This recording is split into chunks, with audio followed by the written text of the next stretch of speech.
Today on the Don't Change Much podcast, we catch up with JR LaRose, a 9-year veteran of the CFL, 2011 Grey Cup champion, and a proud member of the One Arrow First Nation. JR's path to success was very much hard-won. He overcame a childhood defined by poverty, drugs, and abuse, an upbringing impacted by his mother's exposure to abuse during her time at a residential school. At 15, JR was introduced to football, and it was a game changer for the young man. The sport fueled a passion that ultimately turned into a professional career. Now retired from the game, JR is an accomplished speaker and advocate who generously shares with others what a lifetime of adversity has taught him. I'm your host, Dan Murphy, and you're listening to the Don't Change Much podcast. JR, thanks for joining us, man. You still look like you could play in the CFL. You're keeping in good shape. What's keeping you busy these days? Thanks. First, thanks for having me on the podcast. I wish I could keep playing. I wish I could still do it. My body would be like paper mache. It would crumble. I have a new respect for watching athletes play at this level. I couldn't imagine doing that now. What's keeping me busy now? Speaking, I travel all over, internationally, overseas now, sharing my story, doing stuff on healthy masculinity, gender-based violence prevention, a lot of that stuff, and as well as coaching. I've been coaching football up in Saskatchewan, northern Saskatchewan. Kind of crazy how that all happened. But yeah, our season just ended. We lost the championship game, came short. That's basically what's been, to answer your question, to sum it all up, is I've been on the go nonstop, and I love it. I really do. We're going to expand on almost all of that. But I think most people here recognize your name from the CFL, obviously. But you got your start in football a little bit differently than a little bit later than a lot of people, especially someone that went on to play professionally and win a championship. So maybe tell us how you first got into the sport. I started playing when I was 15 years old. And so that is a later start for most people. And I was introduced through football, I was a family friend, but also a principal. And it really stemmed, and I tell people this all the time, like my reasoning for playing football was, it was controlled violence. And my upbringing was, the big reason why I played football was, as a kid, I had suffered abuse, a lot of sexual abuse, and didn't know how to handle and channel all the things that were happening. Instead of fighting, it was football. And that's honestly my start. I didn't want to be suspended from school anymore for fighting. The principal gave me an opportunity to play football, and I never looked back. It was like love at first sight. Did you realize at that time that was a specific channel for you to have a safe spot to be yourself and be aggressive and not get into trouble? Or is it not until later you realize that's what it did for you? I think it wasn't until later on in life when I really was able to really reflect back. I'm so grateful for the volunteer coaches that come in, that volunteer time. Even if it's teachers spending their extracurricular activity, whatever it is, if it wasn't for football, who knows where I would be? I honestly say I wouldn't be the person I am today. I know that for a fact, but I'm grateful. But also going back to what football is bigger than just the sport. Like for me, it was my father. I had a father figure from playing junior football. So it's really helped mold me. Football has played a huge role in my life, but I think I didn't appreciate all the people that were involved in it until I became older and I was able to really reflect back. So safe to say that prior to the age of 15, it wasn't super easy being JR LaRose? No, it definitely wasn't. But honestly, I didn't know any different. I think when you're raised in whatever environment that you're raised in, oftentimes we don't know any different. We survive. And for me, I was just in survival mode. Like I grew up, my mom was part of the residential schools. You can imagine all the horrific things that had happened to her. I became a drug addict. I grew up not knowing my father. So there were so many inconsistencies in my life growing up where, one, all I really wanted was to be loved by some man, somebody that I could call dad. And that was something that, and I'm sure we can get into this maybe a little bit later on, but that is something that had a huge impact in not even feeling worthy. Or I'll just get into it now as we're doing it. We're talking about this, but I started going through this counseling probably about 8 months ago. And one thing that I'd honestly struggled was never feeling worthy enough of all the things that I had in my life. Like people would look from the outside looking in. It's almost like this mask we wear as we talk about mental health. People would see like JR is successful. He's made it. He's achieved his childhood dream. But a lot of the times I just didn't feel worthy of all the things that I had. And so when it came to a quiet time in my life, is I would do things to self-destruct because I was so used to living in chaos. So I guess I went all over the place in answering your question there, but it wasn't easy growing up for me, but I didn't know any different. I was just surviving. I'll get back to the self-destruct part, but it's interesting. Here you are I think you have a really solid understanding of your past and where it's led you, but you're still to this day seeking help to understand yourself better, even at this age. Yeah, and it's big. It's really, like, I'm 39 years old now, but for the first time in my life, it's like I'm actually discovering who I am. And that stems through working through that childhood trauma. And I tell people, like, when you don't deal with that trauma, it manifests in our life, one way or another, and it impacts people closest to us. So the self-destruction, we know before football, fights, etc., but even after football, when you first made it to CFL, first off, you didn't let your grades keep up, so you didn't get to college. You made the Eskimos, and upon making the Eskimos, you made some poor life choices. Yeah. That was the pinnacle, or not the pinnacle, but making it. And I was raised in Edmonton. That was my dream. Like I lived right by Commonwealth Stadium as a kid in these low income housing townhouses. I remember sneaking in the stadium as a young boy when they'd open up the gates for fans to go. I would sneak onto the field after the players were done and run around thinking I was Henry Gizmo Williams, to now making my childhood dream, playing professional football for the Edmonton Eskimos. That was everything. Like, I'd idolized Gizmo Williams. But then when I made it, I did not know how to handle success. I tell people this all the time. Playing for your hometown team, it can be a blessing and it's a curse. And if you don't have a good foundation, support system around you, it'll crush you. And that's exactly what it did. I started having people coming out from the woodwork, family members, people wanting to attach themselves to me because of the status that I carry as an athlete. And I didn't know how to handle that. I'll never make any excuses for it. You start partying, staying out late, drinking, I got involved in drugs. It became such a hot mess, and my play was impacted by that. So what made you realize that I can't continue on this path if I'm going to ultimately realize this dream that I've had my whole life? So I got released in 2005. They sent me back to my junior football team. I was on the practice roster in '05, and I got activated one game because one of the guys, Will Office, got hurt. He was a safety. And then after that game, I got released. But they also had the NFL cuts. So then they sent me back to my junior football team. But a lot of it stemmed from, there were a lot of people from the community reaching out to the organization, letting them know like how I was just out of control, in the whole party scene. And, when they let me go, that was my breaking point. That was my place where I realized my childhood dream was being taken away because of choices that I was making. It wasn't because of the lack of my athletic ability.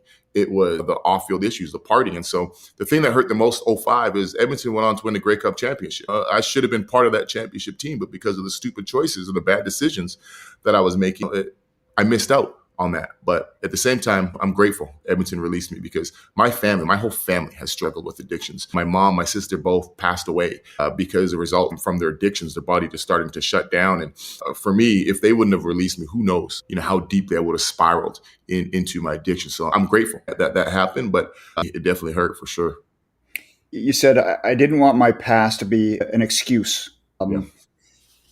That probably wasn't a real easy thing to come to realize, was it? No, and that's the quote I use. Don't allow your situation to become your excuse in life. And I didn't realize that until after. So probably when I was later on in my career, when I started playing in BC. And a big part of that was I started surrounding myself with older veterans on the team, people that were older than me, that would mentor me, take me under their wing, and show me what it was to be a pro. But oftentimes, so many people, we struggle with things, and we almost have this victim mentality. And it's almost easier not to deal with the root issue, which is ourselves when we look at it, but it's easier to be that victim and blame other people. And that's what I did earlier on in my career, is I blame other people for my failures and not really reflecting back and looking at the person, in the mirror, which was me. Care to mention any of the people that you leaned on for guidance in these years? Yeah. One of my best friends, even to this day, was Will Loftus. I talked about him earlier. He's somebody, when I met him in Edmonton, we obviously played the same position, but took me under his wing when I was in Edmonton after when I came back in 2006, and really showed me how to play the position. But the biggest thing for me was the work that he does in the community. I love being around youth. When I was going to go to university was to be a social worker, but I just wanted to have some sort of job that allowed me to continue to work with youth. And he really showed me what it meant to give back. And to this day, he is my best friend. Through mentorship, I was actually just working out with him this morning. He is somebody that I leaned on heavily, even to this day. Someone I could relate to, someone that really didn't judge, just took me as their little brother. Obviously, you had the work ethic and the physical talents to make yourself into a professional athlete. And it's not easy. Not a lot of people can do that. But when you got to that point, when you realized that maybe it was slipping away, you showed some real mental fortitude. Would you say that your past, your mom's past, your youth really carved that mental toughness into you when you look back at it? Yeah, I think anytime when I had struggles in trying to make a team, and I broke my leg twice as well. The first time when I shattered in Edmonton, they thought I wouldn't come back from that. The way I'd shattered the bone, I had 3 surgeries on that leg. But for me, it really stems to, like, I have a hard time when people tell me no, when I can't do something. I'll never forget, like, my gym teacher. This is someone that's supposed to help you, push you towards your childhood dream. My gym teacher, I'll never forget, Millwoods Christian School I went to. My gym teacher said, Jerry, when I was talking about all these opportunities I had to go Div 1 and to get a scholarship to play in Canada, he's like, you're just a dime a dozen. You better find something else to do. And I'll never forget that. To this day, it still pushes me. This is somebody that it just shows in the world that it's a sad society that we live in, but it's easier to bring other people down than try and build them up. And it was, I had my I'm going to come back when that school brought me back after my second year playing in Edmonton. I got to go back to the school and speak, and he was still there. And I called him out for it. It is what it is. But I think for me, it really stems to just proving people wrong. I've been doing it my whole life. And when someone tells me no, I find a way to make it happen. Manage your stress, not the other way around. For simple ways to improve your mental health, check out the free MindFit Toolkit from the Canadian Men's Health Foundation. Complete a self-assessment, access virtual counseling, and learn more about how anxiety, stress, or depression might be impacting your health. Go to menshealthfoundation.ca and access the MindFit Toolkit to start improving your mental wellness today.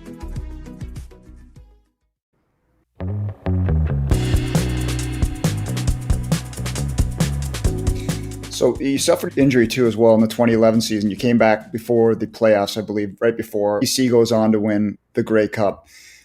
Obviously, it's the ultimate team goal, but on a personal level, what did it mean to you? And at that time, you're in the middle of a career, but were you reflecting on your career and your life when you won the Grey Cup?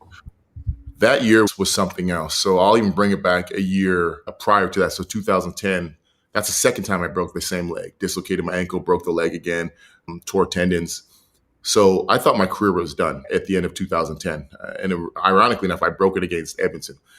So going into 2011, I'm running full speed again. I'm back playing, got my starting job back as a free safety. Last preseason game, I break my form. And so now I'm out 5 weeks with a broken form. I get the cast cut off. I get my starting job. We're getting ready to play Saskatchewan in the regular season again. And now I get the news that my mom passed away. And so it's that crushed me. I know I talked about my mom being a drug addict for many years, but my mom was someone I truly looked up to. She brought me into this world and gave me an opportunity to succeed. Yeah, she struggled, but she did her best with what she knew how. And then coming back from that, then I get a high ankle sprain, and so now I'm out another couple of weeks. And then I come back just before. No, as soon as we entered into the Dome, that's when I came back from injury, when they opened up the new stadium, BC Place or whatever, after they did the renovations. So to win that after everything that I had been able to overcome, the type of adversity that I had faced was huge, because it goes back to, I remember being a young boy in Edmonton running around my backyard, pretending to hoist a wooden trophy, thinking that was the championship. And to be able to live up my childhood dream with my family there, my kids were there, people from Edmonton came up and supporting, my friends here in BC were there, was everything. But it was that moment of reflecting after, sitting in my locker, one of the last people to leave the dressing room, where it was like, and that's where that quote that I use all the time is, don't allow your situation to become your excuse. I didn't allow my situation to become my excuse. I could have had every opportunity to want to quit after the injuries, the setbacks, but it's about being able to persevere. Who did you get to really share that time with aside from your teammates? Was there family, friends that meant something to as well, that you were able to really enjoy the victory with, aside from team? Yeah, you know what? It was my son's mom. She'd been with me. We were together. It was almost 19 years, and she really had my back, and probably one of the most ride or dies that was with me through all that struggle from junior football into earlier on in my career as a pro, not knowing how to handle success. So for me, it was her, my kids, And then some of my best friends, that were always there to support me. But even people like Will Loftus, another G. Roy Simon was another one of my best friends. And guys like that have always been there for me. For me, it was like, this is for you. Because at the end of the day, there's a saying, it takes a village to raise a child, or a community to raise a child. I've had so many influential people in my life throughout this journey that have made a huge impact. And it's not just about, this is for them as well. So when your playing days are done, when did you realize that, hey, I've got a story, I've got a background, I've got a message that can really help others? I think that it actually started in 2008 when I was playing in Edmonton. We'd talk in schools about the importance of staying in school, getting an education. And it was at that point when I realized, I have a story to share. I want to share this story. And then it really took off after we won the Grey Cup. I'd always spoken in the off season. Different communities, mostly Indigenous communities, would bring me in. But it was after we won the championship. It really put me on a national level where I had so many other communities reaching out. And then so when I retired after the 2014, so beginning 2015 season, when I retired, I had opportunities to do this full time. And I loved it. I've been speaking in London probably this past year, three times now this past year in London, England. That's always been a dream of mine. In a million years, I wouldn't have thought that I'd be doing what I'm doing now to the level that I'm doing it at. Were you always open to sharing your whole story, or did it come in sections where you released a little bit more and more until where you are today? It came in sections. I didn't start talking about the abuse, being sexually abused as a child, until it was 2010, 2011 is when I really opened up about it. And that stemmed from, I remember coming, after I signed here in BC, I came to, they had another speaker, one of the hockey players, I think is Sheldon Kennedy, I think his name is. He opened up and shared and talked about abuse that he went, even from his coach. And that's honestly the first time when I realized that I wasn't alone. Like, you talk about the abuse, I had never really talked about that growing up. Nobody knew about it. It's something that I just held inside, but felt so alone. And after hearing that, I was like, man, look at the amount of courage that it took for this man to get up and share what he has gone through. But that was the first time I realized, like, there's hope for me. Like, I don't have to carry this anymore. And so that's when I started slowly speaking about, opening up about the abuse, was back in 2010 to now, where I share everything. I'm an open book. I talk about all the experiences because I know that feeling of, if I felt alone, imagine how many other people that have suffered in silence and don't see light at the end of the tunnel. So for me now, it's just I don't hold back. Why do you think there's such power in showing vulnerability, especially a big, strong football player? I think any type of athlete, high-level athlete, you're almost taught not to show any type of emotion. Right? In order to be a man, you need to not show emotion. You almost need to become desensitized to showing any type of vulnerability. And one thing that I've realized is there's more strength in being vulnerable.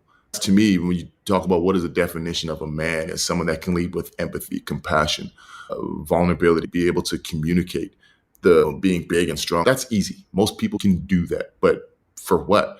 A lot of people hide behind insecurities. And for years, I've lived behind these insecurities that I just need to be a big physical presence and that nobody would mess with. They think that I'm this person. But for so many years, I hurt people close to me because I never dealt with these demons that from my childhood.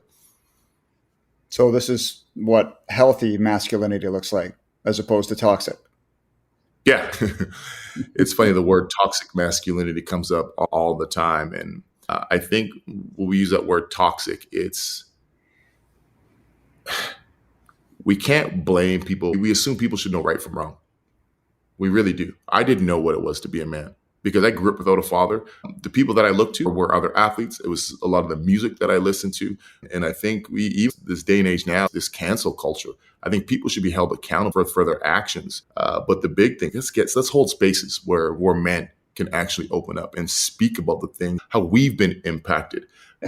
Your backstory has so many layers, from sexual abuse, racism, drug abuse with family, with yourself.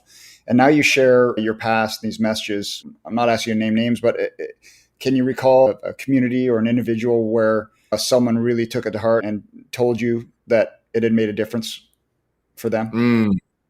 You know what? I'll never forget. There were two times. When it really made a big impact on me.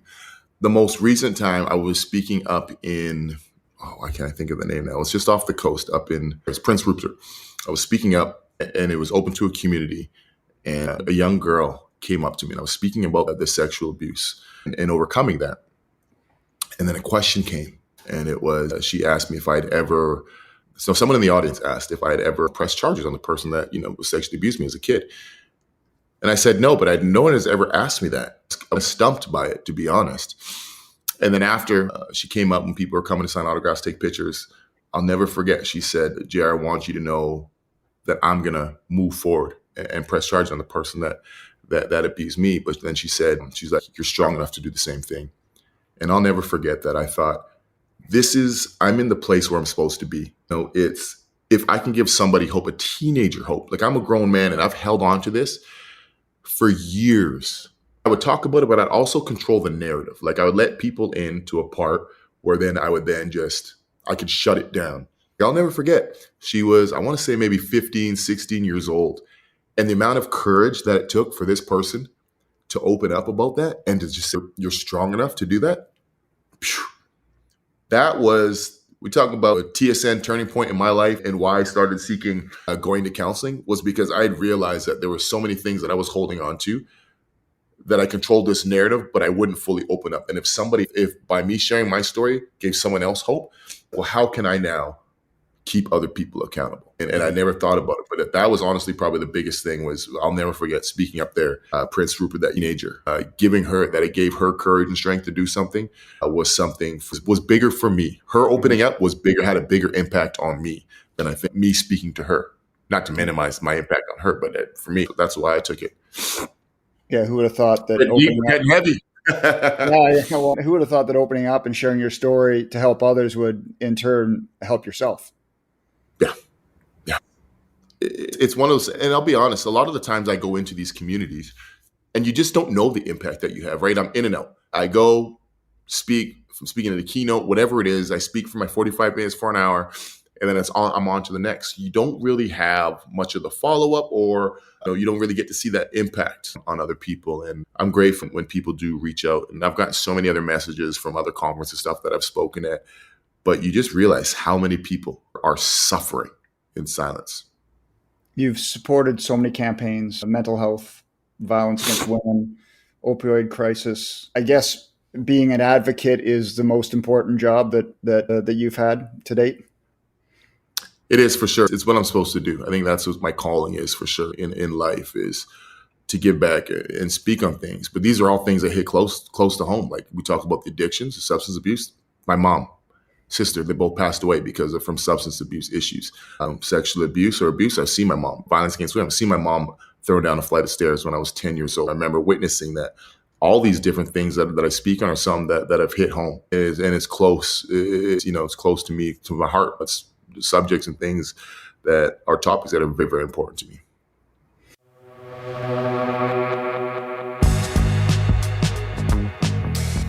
Let's move away from the real heavy stuff and maybe talk about your life as a football coach now, coming full circle in Saskatchewan. Maybe just share a little bit about what that experience has been like. So it's wild how that came about. I spoke at a youth conference. It's called Cumberland House for Cree Nation. It's deep up. It's northern Saskatchewan. Like you fly to Saskatoon, it's like a 5-hour drive from there to this place. And I spoke at a conference, and talking with the conference organizer after, she said, "Oh, we're starting a football program." I was like, "Oh, great." She's like, "Would you be willing to come back and run a football camp for us?" And I was like, "Yeah, for sure. I'll bring some other pro athletes up. It'll be a great experience." So we're bringing these athletes up to come and coach these kids. Partway through, she's like, "Our coaches here don't have any football experience. Can we bring you up to be the coach?" And I'm like, "Oh man, like I'm super busy as it is. Like I am gone almost every week. I'm somewhere." And so I said, "You know what? I'll try and commit. And the weeks that I can't be there, I'll fly in another coach." So we started off, we had 22 kids on our team. 4 kids had played football before. First year of the program. Our first game, we got blown out 66-6. We had 8 turnovers. Our running back fumbled the ball. So, like, these are kids that have never played the game before, majority of them. Yeah. And I'll tell you what, for me, it has brought a new love of football back to me. Because I've coached here in Vancouver. We coach an elite travel team. I've coached at the high school level. So most of these kids have played football before. They're top of the top. And for this, Like just for a kid learning how to catch a ball or getting a sack, getting a touchdown, that type of excitement and joy. It's just the pureness of it has brought a new love for it. And it's given me so much peace as well. We just lost the championship game just this past weekend. We started out, we got blown out to now. I think we finished season 5-2. We lost our first 2 games and then we went on a win streak and the team that beat us 66-6, we almost beat them. We had the lead throughout the game and then it just fell apart and officiating, whatever. I ain't gonna get into that. It was the worst I've ever seen. But the fact that we got to that point, I'll be honest, I didn't think I was happy with winning 2 games throughout the season and that's it. To now they're starting a junior football program in that community and they're looking to bring me back next year. I love it. I love what I'm doing. These kids mean more to me than I think they truly know the impact that they've had in my life in these we've only been 8 weeks that I've been up there. So I'm actually taking off tonight. We're doing our football banquet up there tomorrow. That sounds fantastic. Representation matters, right? They see you up there and you made it. And now not just coaching, you're teaching. Yeah. One thing. Well, so we know that you're still working on your mental health through therapy. You're a busy guy. We have a lot of people that listen to this podcast that say they don't have time to try to stay physically fit. So what do you do? How do you balance that in order to try to stay in as good a shape as possible given how busy your daily life is? That's a great question. That's something that I actually struggle with. I think as being a football player, that's all you know. Like that's the only way that I knew how to train was like this heavy, powerful type lifting exercises. And when you retire, you don't need to be that strong anymore. Right? I'm not running around trying to hit other 250-pound men, 300-pound men. So for me, it's just doing little things, just being active. If it's doing cardio, if it's doing some sort of circuit, that's when I'm at my best is when I'm releasing those endorphins from what I get from the gym. When I feel good, I look good, I perform good. So I'm speaking well. I like that Deion Sanders, the quote that he says, when you look good or you feel good, you play good, all that. But it does. For me, being physically active and fit is a huge part of my life and feeling good. Period. So there's a correlation for when you're feeling physically good, you're feeling mentally good. Without a doubt, I know when I'm starting to struggle is when I'm not being active. When I'm just sitting and becoming very restless, but then the mind starts to go, right? The mind starts to play games with you. And that's one thing that I've realized is the importance of some sort of physical activity. It could just be even going for a hike. Like I enjoy hiking now. I used to hate hiking, but I enjoy that. I do. I really do. Yeah. What does a father mean to you, being a father? Being a father, that's my why. Being a dad, my 2 boys, they're older now. My oldest is 20 and my youngest is 17. He'll graduate this year. But honestly, I wanted to be a dad. I was excited to be a dad. I couldn't wait. I had my kids young because I grew up not having a dad. So for me, being able to show up to my kids' events, like my oldest played just football. My youngest played football, hockey, baseball, he acts, all that. But being able to just show up and be present. One of the things I'll never forget growing up without a dad, like I thought I needed to be a good enough athlete to be accepted by my dad. And more than anything, I wanted somebody to watch my games. And so now I rarely miss one of my kids' sports events because I know what it feels like. And it's just a joy just to see them thrive. Like I love that. And it's also there at a point now where, my youngest is figuring out life, same with my youngest. But now I can really be more hands-on in what it means to be a man, move forward in life, and just support them. So I really love being dad, for sure. Sounds like actually you're probably far more mentally mature than you're letting on. If you knew when you had kids early how much you wanted to be around and how much you wanted your childhood to affect how you were going to be a father in a different way.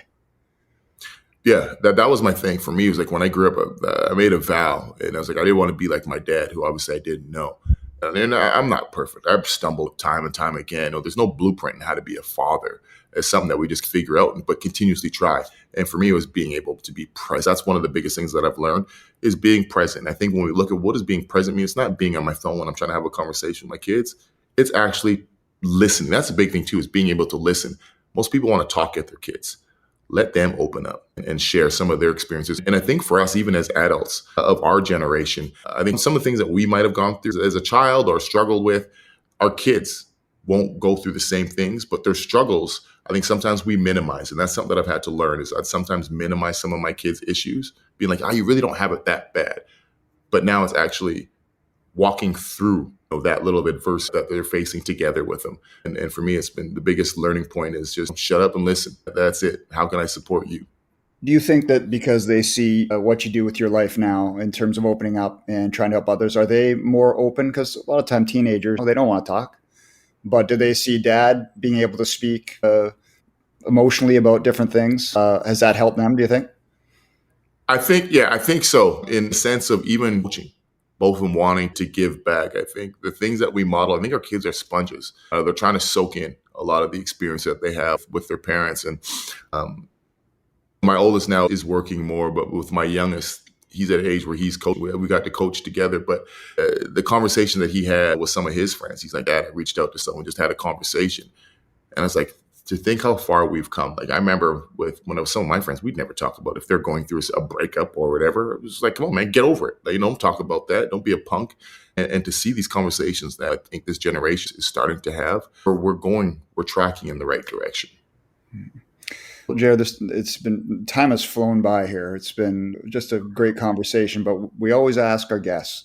The title of the podcast is Don't Change Much. And so we have to ask you, what does that phrase mean to you? It's the phrase, don't change much. I look at my life and I really am the same. I'm the same person in a sense that this is JR, but I'm still discovering who I am, but I've just made a few small changes. And those few small changes that I've made have been life-changing for me. And I tell people, don't be afraid to seek help. That's probably the biggest thing for me is when I was a kid, when I became able to ask and seek help, my life changed drastically. And I just said, this is only 8 months that I've been doing my counseling. I'm a different person than I was, 8 months ago, a year ago, 5 years ago, 10 years ago. But I just came to taking 1 hour out of the week to meet with a counselor. And I do it maybe twice a month when I can. And it's huge. That didn't change much. Just a little bit of action. I get the feeling that if we did this again in 2 more years, we could have another half-hour conversation just about how you continue to grow. It's definitely easy for sure. For sure. Thanks so much for your time and just your raw honesty about your past and your present. I think that your message, because your history has so many layers, can help a lot of people in a lot of different ways. So really appreciate your time. Oh, thank you. Thanks so much for having me. Thank you so much for listening. Click the follow button if you enjoyed the conversation and join us every month for a new episode of the Don't Change Much podcast.